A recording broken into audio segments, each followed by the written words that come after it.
ಸಿಂಗಲ್ಲಾಗಿ ಬರ್ತೀನಿ ಊರಾಗ ನಿಮ್ಮಪ್ಪ ಹುಟ್ಟಿದ್ರ ಬರಿ ನಮ್ಮ ಎದುರೀಗ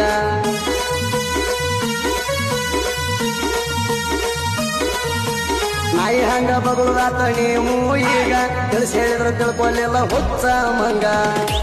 ಕಾಲಕ್ಕೆದರಿ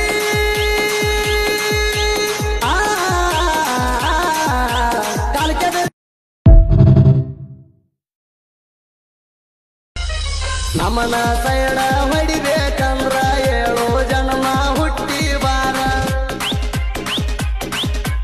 ಎಲ್ಲದಕ್ಕೂ ಆಗಿ ನಿಂತಿವ ತಯಾರ ನಿಮಗಾಗಿ ಕೆತ್ತಿ ಸಿಟ್ಟು ಗಂಡ ಬೆದರ ಭಂಡಾಟ ನಡೆಯಲ್ಲ ನಮ್ಮ ಹತ್ರ ತಿಳಿಬ್ಯಾಡ ನೀ ಹಗರ